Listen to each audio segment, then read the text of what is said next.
Hello, everyone. It's me, Madame Pamita, and I am doing a thing once a week where I share a little bit from my new book, The Book of Candle Magic, and I share a little excerpt from it, something to give you a flavor for it, teach you a little bit about candle magic and a little bite-size sort of piece. And so I'm going to read a little bit about uh, working to customize your spell candles. I'm going to read from the section on dressing your candle with oil. Okay. So let me share that with you. Dressing a candle with oil. When you are ready to add some extra power to your candle spell, you can do so by adding some herbal magic to your spells. Herbs and essential oils are just two of the tools that I like to call your magical allies.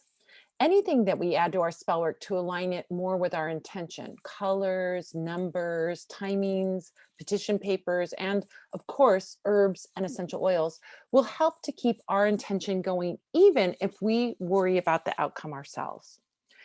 Think of it this way. Sometimes we have a clear intention about what we want when we go into doing our spell. I am healthy, or I have a beautiful new love in my life, for example. We may come out of the gate with that strong positive intention, but then our ego and sometimes even some well meaning friends and family come in to spoil the show. What if your disease is incurable?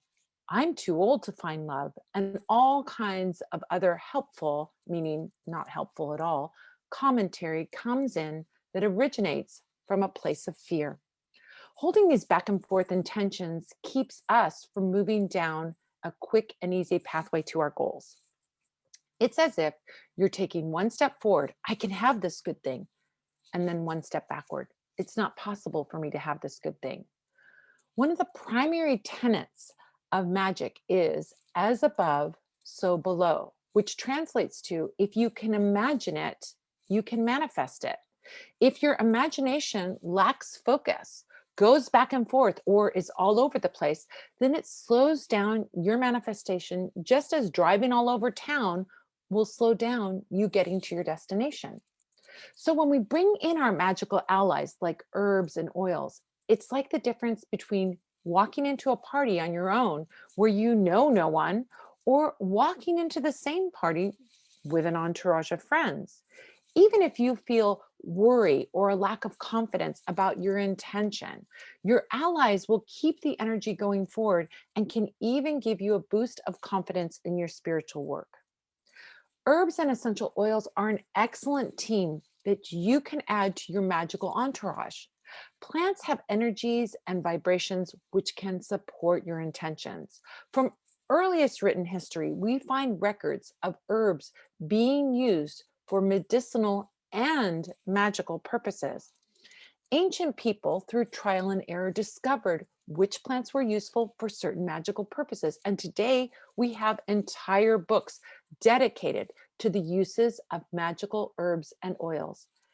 Everyone doing magic should own at least one of these books as a reference for doing magic. However, there's also a list of some useful and easy to find herbs and essential oils and their magical correspondences right here in this book in Appendix 1. So there you go. Why do we use herbs in candle spells? I give you a little rundown of why they're important in candle spells, and then I go in further detail and show you how to use those. So I hope you enjoyed that little excerpt from the Book of Candle Magic.